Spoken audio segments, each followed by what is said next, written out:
afternoon, everybody. Welcome into the Fantasy Roundup. I'm your host, Fantasy Guru Urquhart. Right alongside me, back from his vacation, Gabe Henderson. How's it feel to be back, man? Excited to be back. And like I told you pre-show, I promise you next week I will be back in my office. All good, man. All good. Yeah, at least you're back closer. Last week was in New York, but back here, and glad to have you back. Because it's better to have the two of us. I feel like last week just did a mock draft breakdown, which y'all can check out for those that are interested in that on the Value Bets YouTube channel. Got all the shows archived and go back and watch all our shows. So yeah, man. First off, how's the trip? And just are you ready to get back in the swing of things? Yeah, it was awesome. I think the most fun part is we did the drive back. So we're in upstate New York, as you know. We did the drive back in 2 days. So that final day went from Cincinnati all the way down to Houston again. So that was definitely something I hadn't experienced before, but it was a lot of fun. Got to stay in Joe Burrow land up there. For sure. Yeah, and then a lot of news today for sure. Because training camp's opening throughout the NFL, so it's gonna be interesting to break all that down. And Jerry with us as usual. Saints camp opening up Friday. I know Jerry's fired up for that. But actually, with these headlines, we've got a couple of Saints blurbs in there. The Saints making waves today, including a move that really shocked me. And signed 3 players today, including an old familiar face, in which us fantasy players know well. Jimmy Graham, y'all. Jimmy Graham is back with the New Orleans Saints. Didn't play us down last year. Was out of the NFL. Coming back, though, this year with the Saints on a 1-year deal. Going to be really interesting to see if he can make the roster. He's going to be fighting with, the Saints tight end room now looks pretty loaded. You got Juwan Johnson, Taysom Hill, if you even consider him a tight end. He's listed as a tight end, doesn't really play many snaps from that position. And Foster Moreau. So with Taysom Hill being in the role he is, I think there's a chance Jimmy Graham makes it as the third tight end. And Jerry bringing up Trey Turner, Max Garcia, and Jimmy Graham. The signing that I liked the most was Trey Turner because he was a Pro Bowl guard not that long ago. And to me, one of the Saints' biggest weaknesses is at guard. So that's the thing that, from a Saints perspective, that Saints fans should really be fired up about. But for the fantasy purposes, we're gonna. Jimmy Graham, probably won't make much of an impact in real life or fantasy, but definitely an interesting move nonetheless. And Saquon Barkley signed his 1-year franchise tender. Well, actually, it was on a 1-year deal. I thought it was the franchise tender, but he got a little better deal than the typical franchise tag. So good for Saquon. Didn't get the money he was hoping for, but still, he got a little bit more than what he would have gotten on the tag. Kadarius Toney. Can't say I'm surprised. Undergoing knee surgery, week 1 in doubt. This dude, for those that play fantasy, already know Kadarius Toney is so injury prone. It's not even funny. And the injury pops up yet again, unfortunately. So the Chiefs going to have to look elsewhere on the depth chart. Got one of their receivers pinpointed as one of my targets for this week's Targets and Avoids episode featuring the wide receiver position. And our last headline is involving a wide receiver, Michael Thomas. Expected to be a full participant, looking like he's fully healthy. And Jerry's got another Saints question. Thoughts on Leroy Glover as guest assistant coach for the Saints? I mean, probably won't matter a whole lot, but it definitely can't hurt. I mean, I think it's positive, a positive thing to bring in a former player that was a huge impact back in the day, impact piece on the Saints defensive line.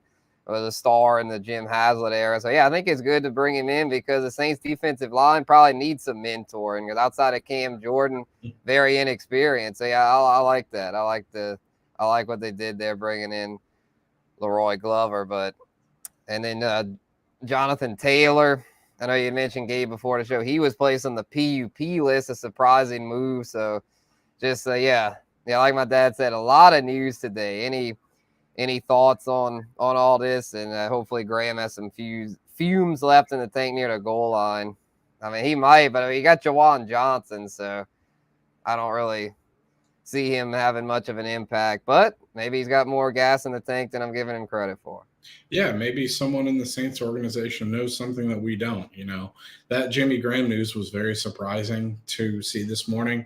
As soon as it broke, when we didn't have anything on it other than a vague statement, sent it over to my friends, and they were like, "Oh, the ritual 1 day contract, like awesome. Jimmy Graham finishes his Yeah. career with the Saints," and then it's like, "Oh no, this is a 1 year deal." So I know Jim doesn't seem to think that Jimmy Graham will make the roster, but you never know. We'll see.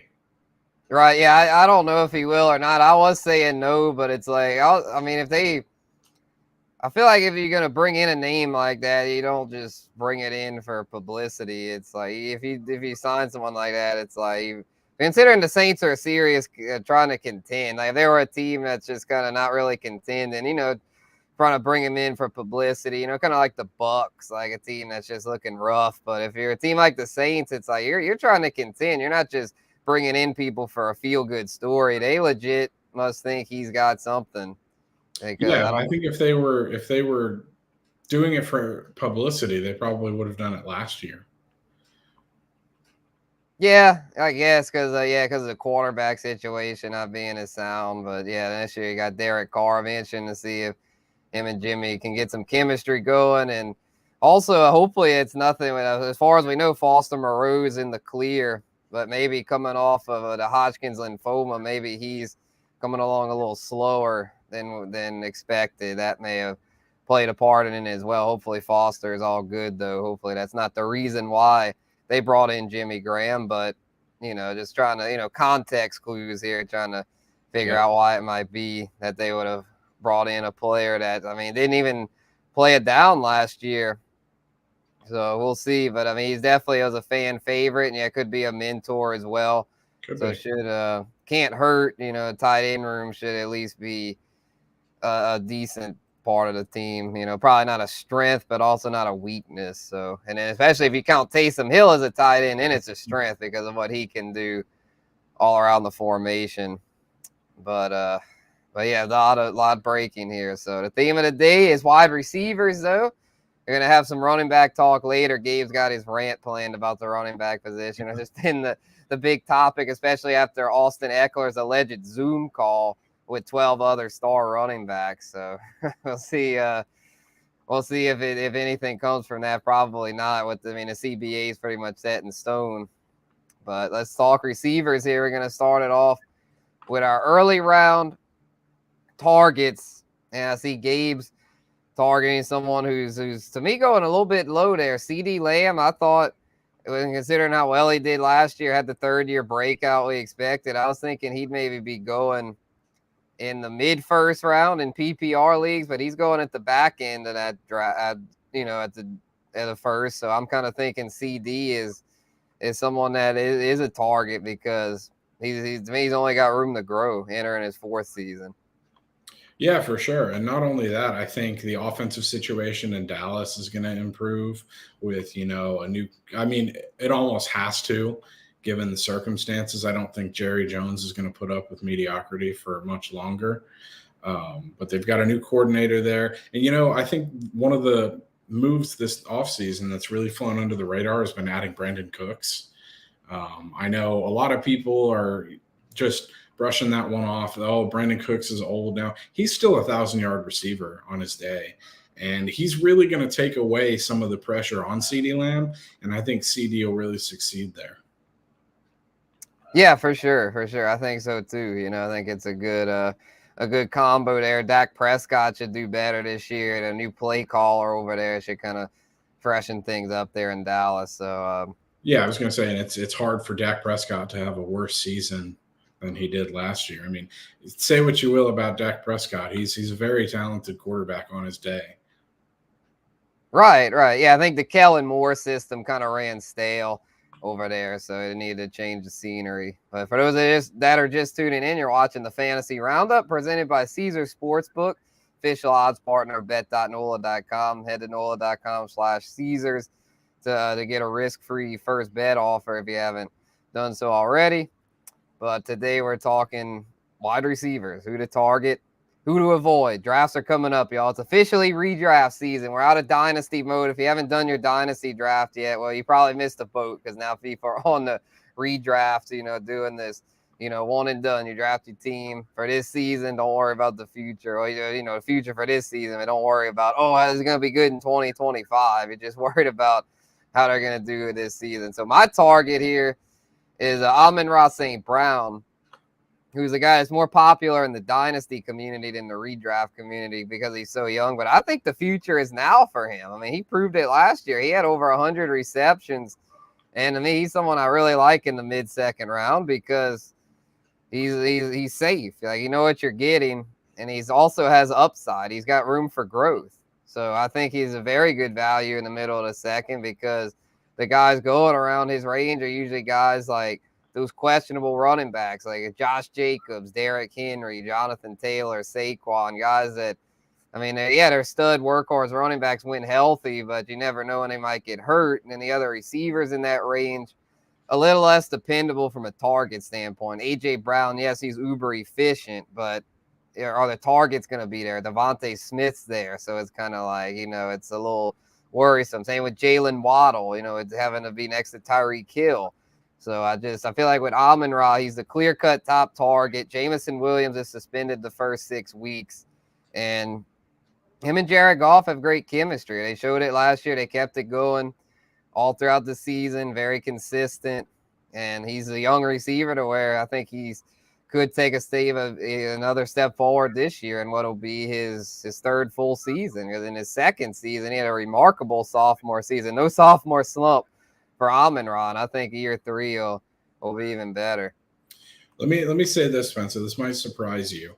I think if Amon-Ra can stay healthy, and anyone who's watched the show knows that I really like the Lions going into this year. If Amon-Ra can stay healthy, I think he can knock on the door of being a top 5 wide receiver in PPR leagues. Yeah, and you're getting him in the second, which is like a lot of times, the top 5 guys all go in the first, which is the consensus top 5. Justin Jefferson, Jamar Chase, Cooper Kupp, Tyreek Hill, Stephon Diggs, and then CeeDee Lamb right outside of it there. And speaking of Diggs, I see you got him as an avoid there going a little high, which, I kind of agree because if you can get Amon-Ra, like, was that like 8 picks later, 9, 10 picks later, like I'd rather just do that. Because with Diggs, like, he's going to get targeted. They're pretty similar. But the thing that concerns me with Diggs is that, for one, he's getting a little older. He's around 30 now. And 2, it's like, are him and Josh Allen seeing eye to eye? They seem to be kind of at odds in the playoffs last year, and then the Bills just fell flat. I'm kind of down on the Bills as a whole this year. I still think Diggs will be productive for fantasy, but yeah, his ADP there does seem a little steep. Yeah, I completely agree with you. I don't think the Bills are going to be as good as they were last year. I'm concerned about the whole Josh Allen thing. And, I'm just concerned about the Bills as a whole. I get a weird feeling about them going into the season, especially in an AFC East that's much improved and an AFC that's incredibly tough now. Yeah. But I just don't see the talent around Stephon Diggs, at least out wide, as being any help to his fantasy game. Gabe Davis, I've said it before, he's not a competent number 2 in this league, I don't think. And they're going to be throwing to their shiny new tight end toy, as well as Dawson Knox, in the red zone a lot more, as we saw towards the end of last year. So I don't know. I've just got a weird feeling about the Buffalo Bills, and I'm not liking Stephon Diggs in the first round.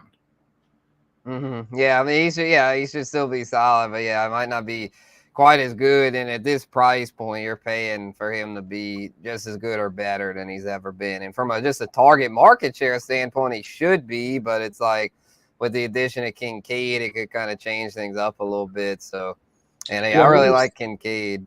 It was really weird toward the end of last year. We saw Diggs move away. He used to be a guy that would get a bunch of targets. Toward the end of last year, Josh Allen just wasn't throwing to him all that much in those last few games, it didn't seem, or at least not at the clip in which he had been. And Diggs really relied on the big play toward the end of last season. So there's just something about that and all the outside factors that just, like I said, give me this weird feeling about him to where I'm not willing to risk a first-round pick.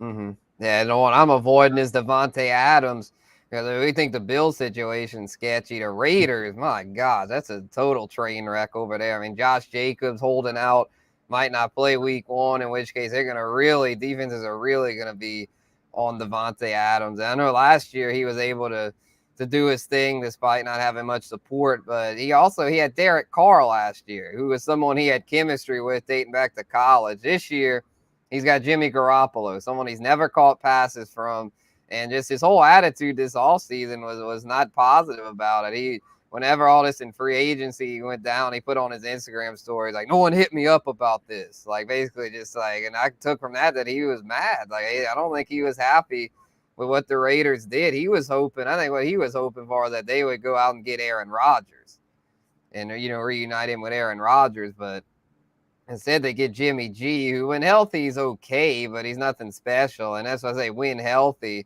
is that there's a chance he misses games. He's missed games pretty much every year of his career to where then it'll be on your boy Gabe, Hoyer the Destroyer. And I don't think Devontae's going to be too thrilled about catching passes from him, a career backup who's become one of the worst backups in the league. Someone, if you have to turn to him, you're shaking in your boots because you're just like, well, my season's over. So to me, the Raiders season's already over. They're one of the worst teams on paper. They've got some big names. They're kind of like the Rams. They, I'm not as big on Cooper Kupp, but y'all already know my thoughts on Cooper Kupp, which I think the thing with Cooper Kupp, it's like at least with Stafford, it's like a healthy Stafford. I feel like better than a healthy Jimmy. A healthy Jimmy G is just, even that's not that exciting. When it comes to Devontae Adams, he's going to decline this year. I feel like his age is getting up there. And they brought in Jacoby Myers, might not get quite as many targets as last year to make up for I don't think he's going to be very efficient in this offense. His offense sucks. And so, yeah, I hate to be down on one of the all-time greats. He's probably a future Hall of Famer, Devontae Adams is. But for this year, for fantasy, I'm just not liking what I'm seeing. Yeah, I was going to say, you mentioned Devontae Adams maybe not being as efficient this year. I just don't think efficient is going to be in the Raiders' vocabulary this year. Maybe Josh Jacobs will perform, but if he plays, that's another thing. If Jacobs doesn't play, that's a whole other situation going on. But yeah, I'm like you. I'm avoiding the Raiders and their players like the plague this year. Although you could talk me into Jacoby Myers at the right price at the right time in the draft, but still, you'd have to talk me into it. Yeah, he goes pretty late. So yeah, with Devontae Adams, you're having to pay basically first round value for him, where you can wait and get like Amon-Ra St. Brown, Garrett Wilson, Chris Olave. Yeah, they don't have quite the proven track record of Devontae Adams, but they've got the elite skill sets. They're young. They're in good situations. So I'd say do that. If you're at that spot, I'd take a guy like CD instead of Devontae. And then even if I wouldn't take Devontae till the end of the second at the earliest, but he usually goes before that. So I don't think I'll have to worry about having that decision because he should be going. But let's talk mid-round receivers here. The guys in the middle rounds, those ever-important middle rounds where your league can be won or lost. So I'm going to start off here. Jerry Jeudy is my target at the end of the 5th round. I feel like he's somebody that's getting not enough praise because last year, even in that broken Nathaniel Hackett offense in Denver, he still almost got 1,000 yards and missed a handful of games. If he plays all the games in Sean Payton's system, he might be a WR1. I'll just say it right now. I like what I'm seeing from Jeudy. And with Russ, it's like, it was Russ great? No, but he can still cook enough to support 1 or 2 quality receivers. And Jeudy, not sure who the 2 will be, whether it'll be Sutton, Tim Patrick, or the rookie Marvin Mims, but I can guarantee that Jeudy will be heavily involved and will be the top target there, as he's clearly the top talent. And the only thing holding him back is health. And I'm going to bank on a healthy season from him. I believe it's his contract year this year. So I'm going to say he's going to play. I'm going to say he plays most of the games and produces well in what should be an improved offense. Yeah, for sure. There's been a lot of talk about the Broncos offloading one of their 2 receivers, either Jeudy or Sutton. They haven't done either to this point. They're not unloading Jeudy. Even then, it wasn't going to be Jeudy because, yeah, he's just got so much upside. And when you add Sean Payton into the equation, add in the fact that Russ can't be as bad as he was last year, add in the fact that he didn't play every game last year. There's a lot to like about Jerry Jeudy. He's getting another year of experience. Yeah, like you mentioned, he's a big-time player. And even in an offense that might not be the best, he's a big-time player who can seriously produce in fantasy. 100%. As you like Tyler Lockett, who's going around later, have some new competition for targets this year, though, in Jackson Smith and Jigba. But I'm guessing that doesn't scare you too much. It doesn't scare me too much first year. I'm very glad, Spencer, that you prefaced this with the fact that it's redraft season. So I didn't have to sit here and explain that I'm not taking Tyler Lockett in dynasty leagues. I like the value here with Tyler Lockett. This is a dude who I think for the last 4 seasons has put up 1,000 yards. He had 9 touchdown grabs, I believe, last season. I mean, there's just in this end of the 6th round, that's way too much value for a guy like Tyler Lockett. Even when you do factor in that they got Jackson Smith and Jigba to compete with him for targets. I just think Tyler Lockett hasn't shown any signs of slowing down yet. And I think until that happens, especially in the late 6th round, I'm going to take that value all day.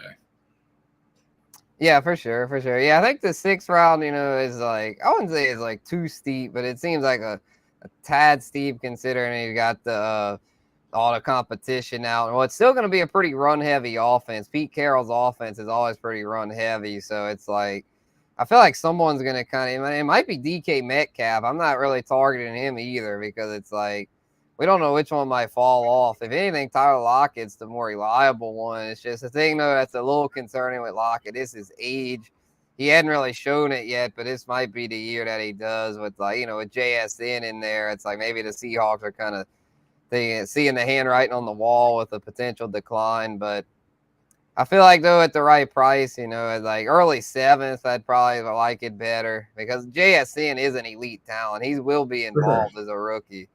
But I can see where you're going with this because DK Metcalf hadn't been the alpha one like we were thinking he would be. Yeah, absolutely. And like you mentioned, I mean, if you look at the ADP of the 2 guys that we have in red, I like Tyler Lockett more than DJ Moore a round and a half earlier, and I like him a lot more than Michael Pittman, who's 5 or 6 spots later. Mm-hmm. Yeah, that was a hot take. You're in agreement with my buddy Justin from Fantasy Follow. He had Lockett ranked over DJ Moore in our consensus wide receiver rankings that y'all can go check out on Instagram there at Spencer the Guru over on Instagram. Got tight ends dropping later today. We had receivers yesterday. They got a lot of buzz and debate. People are getting on me saying I was crazy and but I was just like, hey, I mean, they're getting on me about Cooper Kupp and Devontae Adams, but I told them that, I'm projecting forward. We got to look ahead. This isn't of what have you done for me in the past. This is a what are you going to do for me in 2023 list. Like this isn't. I don't care about. I mean, you obviously got to factor in resume, but I mean, I'm not as sympathetic to resume as some analysts. Oh, well, you can't disrespect Cooper Kupp like that. Well, I mean, I got these young guys are on the rise, man. I'm projecting forward, not backwards. But anyway. Yeah, you got to keep in mind with these people. If you want to see their stats from 2022, go look at ESPN's wide receiver rankings list. Don't go to Spencer the Guru looking for stats from last year. We're only looking forward.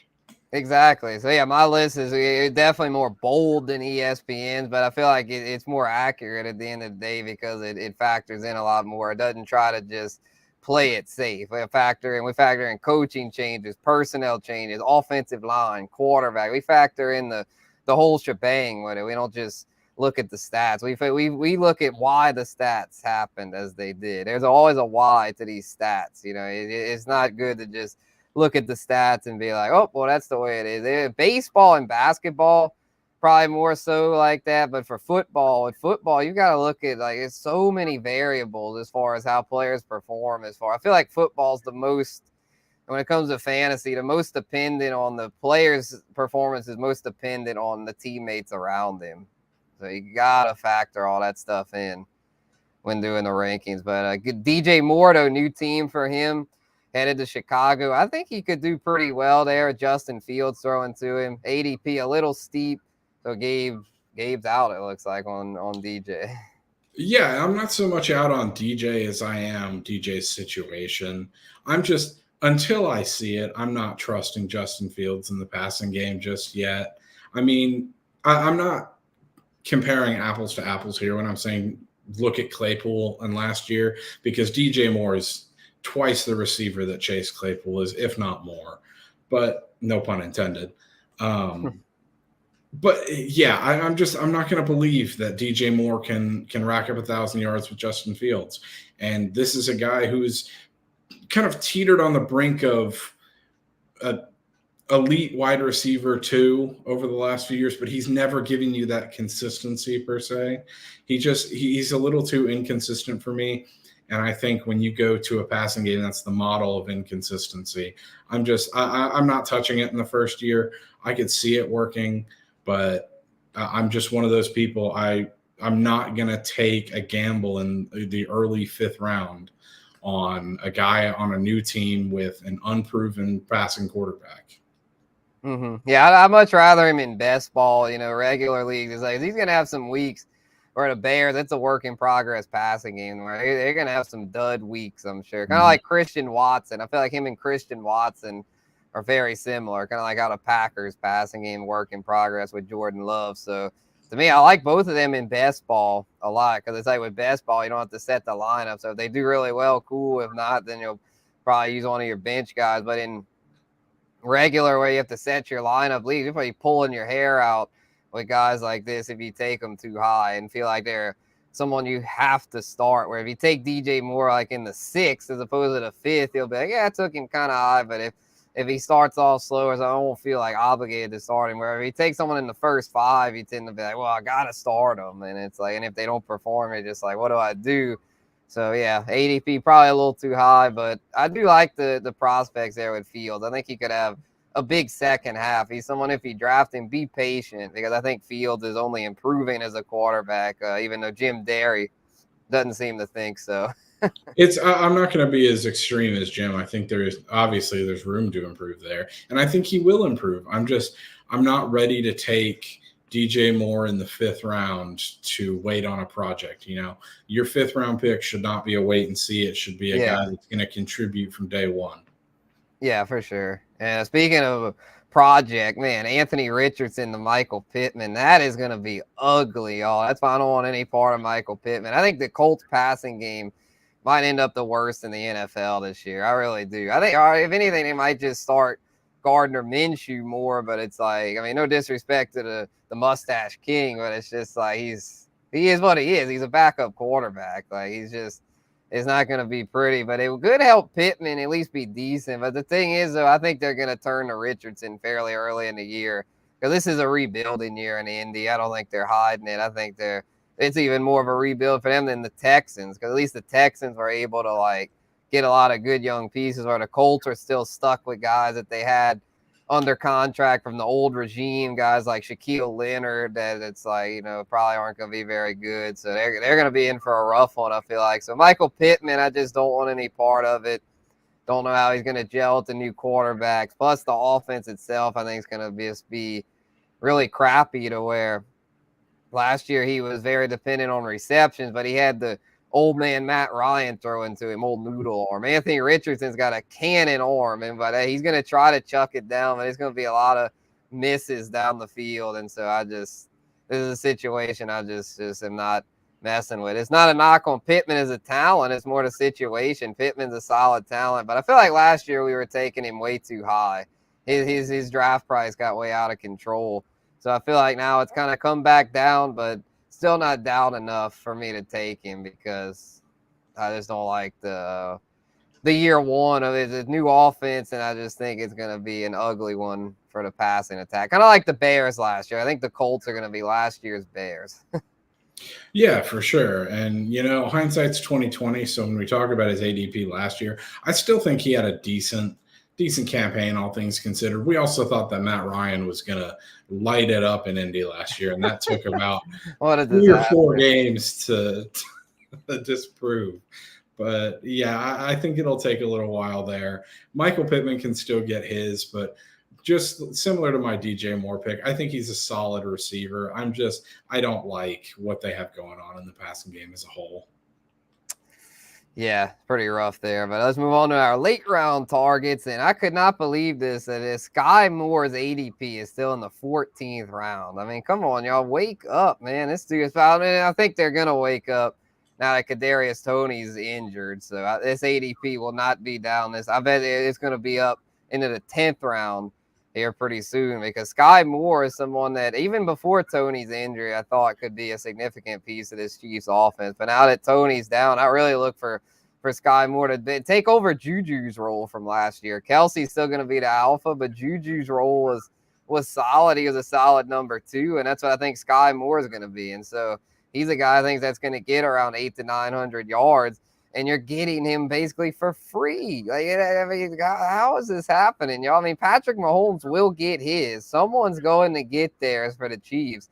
And to me, it's Sky Moore. They spent a high draft pick on him last year. He didn't do much last year, but we all know Andy Reid doesn't like rookies, which is why I'm preferring Sky Moore over Rashee Rice, even though Rashee Rice is a guy that maybe with the Toney injury could also do pretty well, even though Reed normally doesn't like rookies. It's just I think he'll give the edge to Sky Moore, who knows the system now as a year in it, got some experience under his belt. So I'm going to take the chance here, and I think it's basically no risk. It's basically a no-risk ticket for something that could be, flex worthy.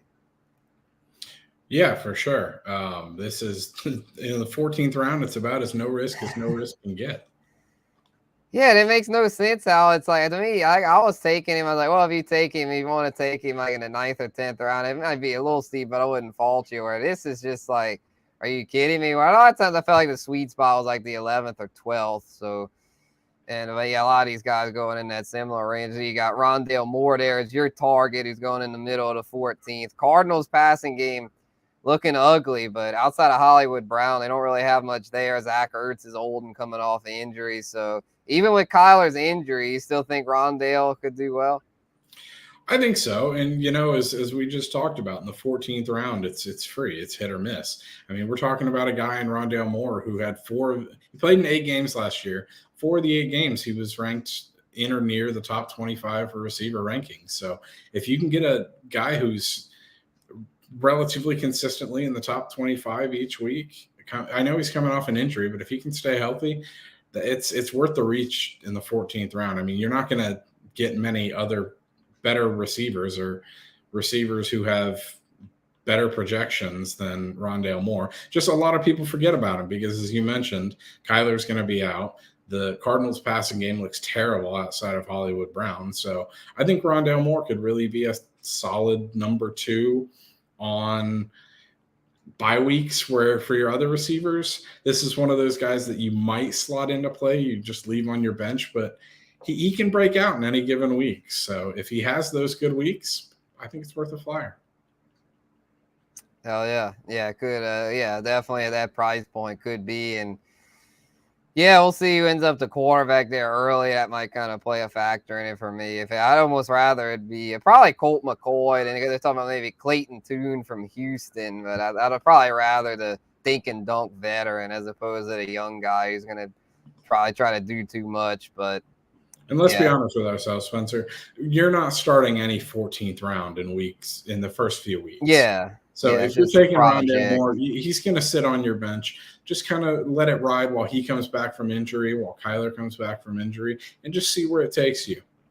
Yeah, agreed. And I see you're down on Nico Collins, who's someone that I kind of like there late, because I don't really feel like they don't have, C.J. Stroud didn't really have much else there in Houston. But you're the Texans guy, Gabe, so explain why you're avoiding Nico.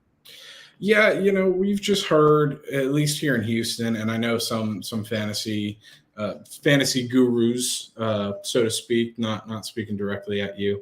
They love Nico Collins for his physical attributes. He's a tall, physical receiver who can go up and get the ball. We just haven't really seen him do that over the last few years. He's had flashes in the pan, few good games here and there. And I know, trust me, as a Houston fan, I know who's been throwing to him. It's been Davis the Giraffe Mills, and C.J. Stroud is a huge upgrade. But there's other receivers I like in Houston, especially if you're trying to reach on a Texans receiver late. I like the prospect of John Mechie, who's coming back. I like Tank Dell. I know he's a rookie that everyone's high on.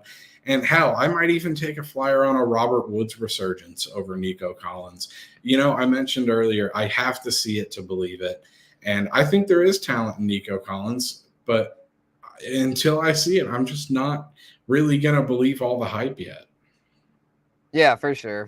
Yeah, he's going really late. A lot of these Texans guys, we don't know who's going to emerge, but yeah, got to keep an eye on camp before we plant our flag too heavily with any of those guys. Got to see who Stroud takes a liking to. But I'm avoiding Rashad Bateman. I feel like him and Lamar Jackson never really got time to develop chemistry after Bateman. The injury after injury, he's barely played. He's been 2 years in the league, hadn't even come close to playing a full season. And he's already on the PUP list. So I just think it's going to be yet another lost season for him. He's going to be behind Odell Beckham, going to be behind Mark Andrews, going to be behind Zay Flowers, the rookie. I just don't want any part of this guy. Unless Odell would get hurt, which very well could happen, then Bateman would have a role. But Bateman himself could get hurt, to where then it might be Devin Duvernay season again. But I think at that point, Zay Flowers is going to run away as the clear number 2 to Lamar. Andrews is number 1 at tight end, and then Flowers be the top receiving option. I feel like really like him. If we had another tier for this, I'd put Zay Flowers as a target. I'm really hot on the rookie this year. He might be my favorite rookie to target out of all the rookie receivers. But Bateman, on the other hand, don't want any part of it. I think it's just, if you're Baltimore, you've got to chalk it up as a bust. I mean, Zay Flowers is your guy now. You got to hope that he pans out, because Bateman surely hasn't. I was surprised, Spencer, to hear you say, or not hear you say, that Zay Flowers is your favorite target in Baltimore, period, because I know you're not high on Odell either. Oh, yeah, he is. Yeah, no, I think Odell might start off as their top target, but I'm definitely taking Flowers over Odell. I got Flowers ranked over Odell. Yeah, for sure. But yeah, it'll be interesting to see how it all shakes out. Gonna have a lot of changes. Next week we'll do running backs, targets, avoids, then quarterbacks and tight ends, and then we'll, at that point, once we get done with that, then we'll have our basically just we'll be doing rankings, mocks, and just at that point it'll be about draft season. It'll probably almost be more of a Q&A session at that point, because I'm sure y'all are gonna have a lot of draft questions come the middle of August. But let's get to our rants here to close this one out. And by the way, if y'all have any questions, for those that have stuck with us all this time, feel free to drop them in. But yeah, I was going to say one more thing on the Ravens, Spencer. Yeah. This is a personal thought. I wonder if we see another injury in the Ravens passing game. I wonder if we don't see Isaiah Likely get more involved over one of those guys like Devin Duvernay.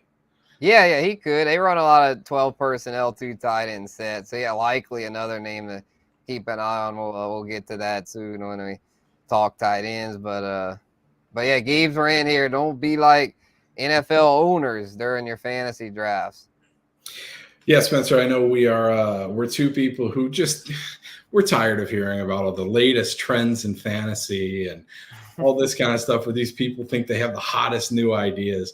And let me just tell you, I am so sick of hearing about the no running back drafts where they just draft wide receivers and then take these number 2 running backs, backup guys like AJ Dillon as their RB1. You're not going to win a fantasy championship with AJ Dillon as your number 1 back. Come on. So what I'm saying here, I feel like this is a topical rant, especially after, you alluded to the Austin Eckler Zoom call and Saquon Barkley not getting his long-term deal. Don't be like the NFL owners. Don't neglect these running backs, because running backs, I feel now more than ever this season, are few and far between, especially up at the top level. So don't be one of these people who, let me not draft running backs, because I can almost guarantee you it's not going to work. If you're playing with a bunch of bozos, it might. But I'm here to tell you, it's not going to work. You're not going to win a championship that way. There might be people who claim they did it, but if anyone thinks that they won a championship with a no running back draft without trading for a big name, I would love to see the running backs on your roster, because I guarantee you have some people who are better than these trends of the no running back roster. And one last point here. I saw probably the dumbest thing I've ever seen today. I saw something, it's a new trend this year. Apparently, it's league winning in 2023. So, hot off the press, Spencer, the RB squared strategy. People are taking running backs in the first 3 rounds. Yeah. Oh, yeah. I see that. Yeah. Robust RB, they call it. Yeah, I don't do that either. I love running Yeah. backs. I've been I seeing that. value I value him more than anyone else on my fantasy team, probably, admittedly. I carry about 5 or maybe even 6 on a good year on my roster. Admittedly, I probably carry too many, but don't draft them in your first 3 rounds either, please. Yeah, I'm not gonna lie. I've been doing some kind of wonky strategies on these mock drafts, but just trying them out. And, honestly, I did robust RB a couple weeks ago. This week I did basically 0 RB. It was super flex. So I took 2 quarterbacks, 2 receivers. My RB1 was Damian Pierce, which I wasn't even that mad about considering I got stud receivers and quarterbacks. So, a lot of it comes down to best player available. And the thing with running backs in fantasy as opposed to real life, they're you got to start 2. In real NFL, you only have 1. In this, you have 2. So it's like, yeah, and there's less workhorses nowadays. So it's like you can't just avoid this position because it's the same thing with like in quarterback league, like single quarterback, you can kind of get away with waiting on a quarterback. But in 2 quarterback leagues, you can't play that game, and you got to have at least 1 really good quarterback. Just like in these, most leagues where you got to start 2 running backs, you need at least 1 really good running back. So it's like the same thing with receivers. 0 receivers, people are trying that, but I mean in PPR leagues that doesn't work either. So yeah, just stick to the script. Best player available, which gets to my rant. Perfect segue to my rant here about going with the flow of the draft. Y'all don't be a slave to this ADP data or rankings, even though it's something we take a lot of pride in. I know I do with my rankings each year, but it's like with the way these drafts go, y'all. You got it. Yeah, you want a cheat sheet, but you don't want to just treat it like the Bible. You want you use it as a guide, not as an end all be all.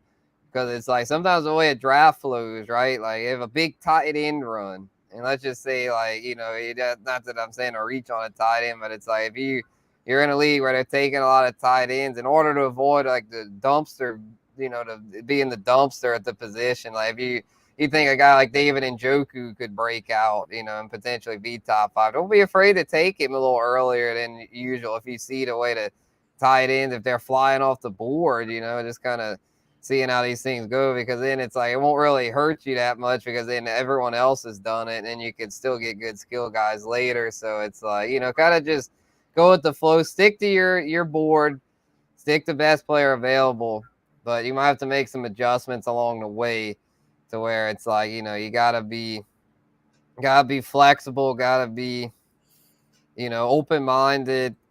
And I think a balanced approach works best. It usually does, but sometimes if people are going crazy over the receiver, sometimes it might be best to take more running backs early. I normally prefer the receivers, but if they're taking them like insanely high, sometimes I might take 3 running backs in the first 4 rounds. Not that that's really my plan, but if they're the best players available, then that's what I'll do. So, and the tight ends thing, like I honestly, like, unless there's someone like if they took the guy I'm targeting, then at that point you can just go 0 or whatever at the position. If you let everyone else reach on that position, get your good skill guys, and then and even though your rankings are like, oh well, I don't have a tight end 1. Oh no, it's like, well, the tight end number 12 on the list is probably isn't much different than the tight end number 15.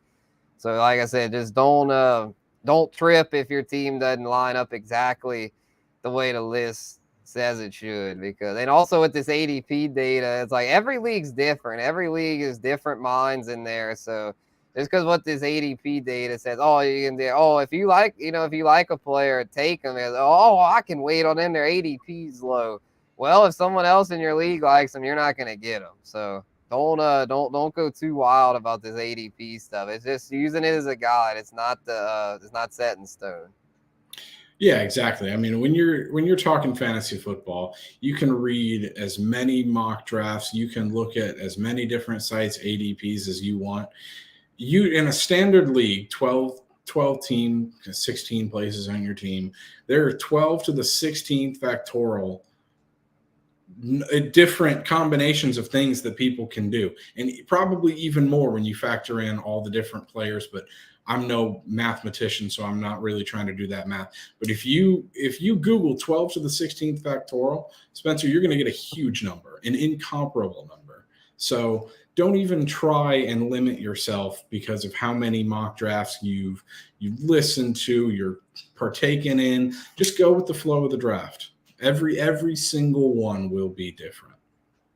Definitely. Yeah, because you could be listening to a certain podcast, and if they like a certain player, then you're going to be more likely to take them. And then you're going to be like, and all your friends are going to look at you like, why'd you take this guy so high? And then they're like, oh, you've been listening to something. And then if you like a player that the podcast is telling you, oh, you probably shouldn't take them that high, then then your friends will probably take them because then you've been getting kind of, so listen to these shows, even like our show, listen to us, but don't don't just just unless you're really just a beginner, don't like change your whole philosophy. Our word is not the gospel. Yeah, for sure. Do you think value is more important than position? Oh, 100%. Yeah, definitely. I'm willing to go 0 QB if the QBs are going way too high. Yeah. Yeah, I don't get scared by that. I don't get scared of the runs. I take note of the runs because if I see a run, then I'm like, well, if I like a player at this position, I might have to reach on them a little bit. But if there aren't any players at this position that I like, if they're all the ones I like are gone at that point because of the run, then I'm just like, well, I'll just wait till like the 12th round or something to get a quarterback. No point in reaching on someone I don't even want just because of a run, Exactly. So, all right, y'all, that's going to wrap it up. Appreciate everyone that tuned in to this week's Fantasy Roundup. We'll be back next week breaking down the running back position. But until then, this has been Spencer and Gabe. Peace out.